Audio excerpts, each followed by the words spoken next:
মাছের মাথা দিয়ে বাঁধাকপি প্রায়শই বাঙালি অনুষ্ঠান বাড়িতে হয়েই থাকতো, তবে আজকাল ইদানিং এইসব অনুষ্ঠানে দেখা যায়। তবে বাড়িতে খেতে কিন্তু দুর্দান্ত লাগে, সাথে একটু মটরশুঁটি দিলেও মন্দ যায় না। চলো দেখিয়ে দিই আজকে আমাদের বাড়িতে কিভাবে আমি এই মাছের মাথা দিয়ে বাঁধাকপি রেডি করি, আর খেতে কিন্তু অসম্ভব মজার হয়।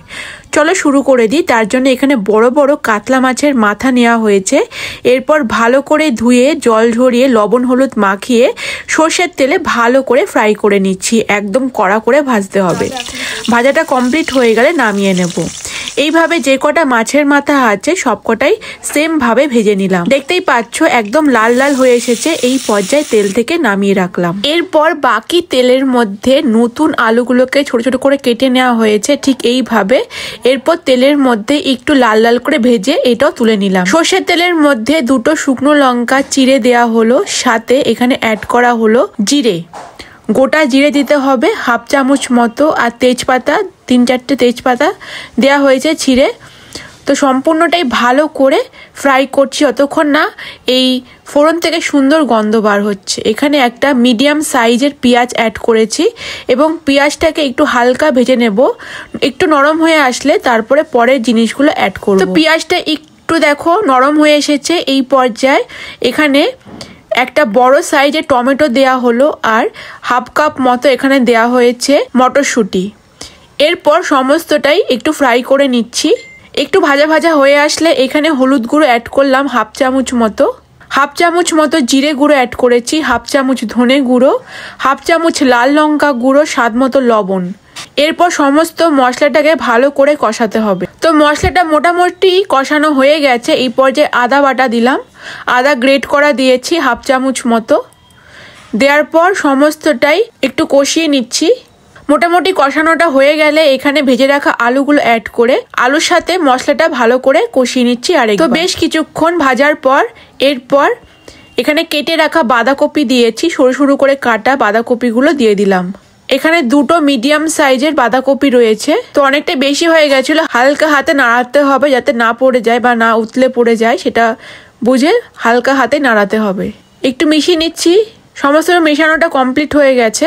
এরপর বাকি যে বাঁধাকপিগুলো ছিল সেটাও দিয়ে দিয়েছি। এরপর পুরোটাই ভালো করে মিশিয়ে দিচ্ছি। যেহেতু কড়াই থেকে অনেকটা উঁচু হয়ে গেছে তাই পড়ে যাওয়ার চান্স আছে, তাই খুবই আস্তে আস্তে নাড়াচাড়া করতে হবে। তো মেশানোটা মোটামুটি করেছি। এরপর ঢেকে রাখলাম প্রায় 10 থেকে 15 মিনিট মিডিয়াম টু লো ফ্লেমে রেখেছিলাম প্রায় 10 মিনিট মতো। তো দেখো একটু নরম হয়ে এসেছে বাঁধাকপিটা। যেহেতু অনেকটা জল বার হচ্ছে আস্তে আস্তে কিন্তু নাড়াচাড়া করতে হবে। আর গ্যাসের ফ্লেমটা এই পর্যায়ে মিডিয়াম টু লো ফ্লেমে থাকবে যাতে নিচের থেকে না পুড়ে যায়। মাঝে মাঝে এরকম নাড়িয়ে চাড়িয়ে একটু ঢেকে রাখবে। তারপর দেখবে যে বাঁধাকপিটা অনেকটাই নরম হয়ে কমে এসেছে। সেই পর্যায়ে তোমরা এখানে অ্যাড করে দেবে কাতলা মাছের মাথা। ভেজে রাখা কাতলা মাছের মাথাগুলো দিয়ে দিলাম এবং একটু যেহেতু সিদ্ধ হবে তার জন্য আরেকবার নাড়িয়ে চাড়িয়ে নিয়ে ঢেকে রাখবো। তো আবারও ঢেকে রাখলাম 5-6 মিনিট লো ফ্লেমে। মাছের মাথাগুলো সিদ্ধ হয়ে গেছে, বাঁধাকপিটা অনেকটা দেখো নরম হয়ে কমে এসেছে। মোটামুটি কিন্তু আমার বাঁধাকপিটা কমপ্লিট হয়ে এসেছে। শেষে একটু গরম মশলা বাটা দিলাম। এখানে 2-3টে এলাচ লবঙ্গ দারচিনি দিয়ে বাটা হয়েছিল এবং একটু বেশি করে মিষ্টি দিতে হবে। সমস্ত কিছু ব্যালেন্স করার জন্য মিষ্টিটা অ্যাড করতে হবে, তাহলে কিন্তু স্বাদটা অনেক বেশি হয়। এরপর আরও একবার ভালো করে নাড়িয়ে চাড়িয়ে নিয়ে মিশিয়ে দিচ্ছি। আমার বাঁধাকপিটা হয়ে এসেছে এবং নামানোর আগে অবশ্যই ঘি অ্যাড করতে হবে, তাহলে কিন্তু বাঁধাকপিটা অনেক মজার হয়। প্রায় 1-2 চামচ এখানে ঘি অ্যাড করেছি।